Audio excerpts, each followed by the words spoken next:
Matt, let's touch on the other big game this weekend. It is LSU. It is USC. You will be out there in Vegas. I'm actually going to be out there for that one as well. So nice, Gordo. We'll rendezvous. We'll have cocktails. Yeah, let's do it. Lost my ass last time I went to Vegas. So let's hope Brian Kelly doesn't lose his ass in Vegas. Give me a quick primer. You kind of gave me a thought earlier about more run game, but a little bit deeper thought on this game.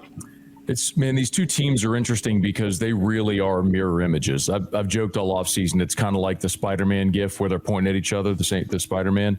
I mean, that's really what this is. I mean, you're talking about teams that lose Heisman-winning quarterbacks. They're replaced by guys that are fourth-year players that started for the first time in their bowl game, threw for over 300 yards in the bowl game. Even their profiles are similar. Both quarterbacks are 6'2", 200 pounds. Both teams had historically bad defenses, replaced their entire defensive staff.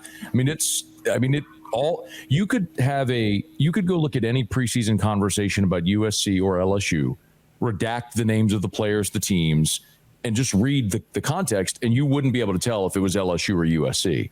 So you have two teams that are very similar. The one gigantic difference really is LSU's offensive line, I think, is the best unit that either team has on the field.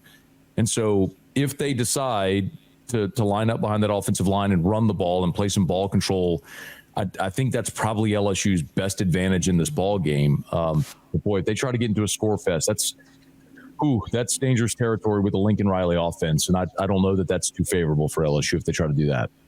Yeah, they were able to do it last year with the Heisman Trophy winner, Jane Daniels. It's a big challenge to try to do that again this year. John Neighbors, you guys almost beat LSU last year. You were in that game till the very end against the Tigers in Death Valley. Quick thought on this LSU team. Do you think that this is maybe a little bit more of a vulnerable LSU team, or do you think they bounce back this year? I love how it just gets introduced as he almost beat that team one time. I mean, one time, then the times they're actually going to end up winning, but you are what you are. That's what's weird is about the greatest rivalry in the history of college football, the battle for the Golden Boot, has of course been a 3-point margin for the past 4 years. Arkansas has only won one of those, and granted, it was down in Baton Rouge when Ed Orgeron was a lame duck coach. But last year down in Baton Rouge, a 3-point game. Year before that, a really high scoring affair, 13-10, and it was just kind of been weird like that. So I don't think, even if I felt like LSU was the best team in the country, number one, I always feel like that game is going to be weird. And Arkansas, they may not win, but they're going to keep it close because they really care about that boot. And I know LSU doesn't, except for T-Bob. He's the only one that really does. So yeah, I feel like LSU is going to be a good team. Are they going to be a national championship contender? No, I don't think so. I don't think they're going to be even a playoff contender, but they're still going to be a really good team that probably gets that 9-10 win range. I would also like to say I'd pick LSU with an extreme degree of caution and skepticism. I do not think that that's a runaway.